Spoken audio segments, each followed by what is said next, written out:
For those of us who work in television, I'm sure you do as well, but this is something that we dream about, going into work and telling your boss, you quit! Well, that's exactly, but not like this. An Alaska TV reporter did that last night on the 10 o'clock news, and her performance is definitely one, I wouldn't say for the blooper reel, but just one for memory. Take a look.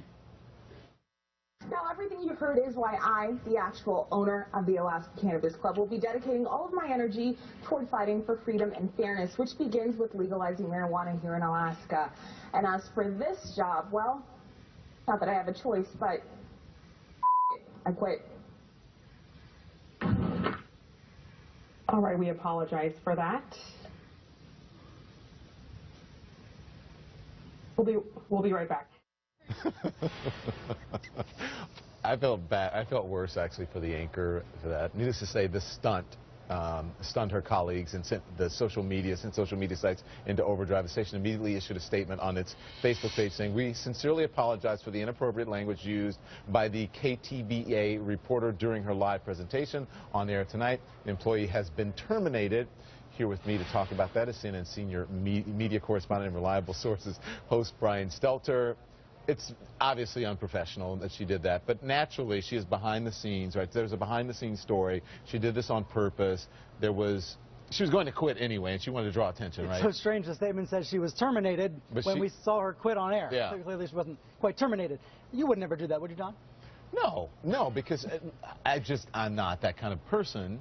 And why would you burn a bridge like that? Not burn the bridge, but to me it's the curse word that's the biggest problem, right? Because she could have gracefully quit, still would have been a controversy, still would have been ugly, but it also becomes offensive the way she did it to viewers who otherwise might have been persuaded to join her club. I mean, this is interesting to me because we do see people move from media to politics, from politics to media from time to time. It sounds like that's what this woman's doing because she wants to get politically active and get marijuana legal in Alaska. But to do it the way she did it is not only offensive, it's also unethical because she was covering something that she was a part of without disclosing until the very end in a way that was offensive.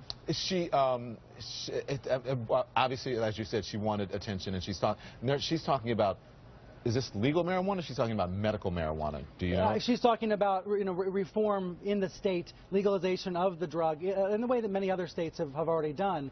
And we're going to see, I think, this continuing progression. The media is a part of this progression.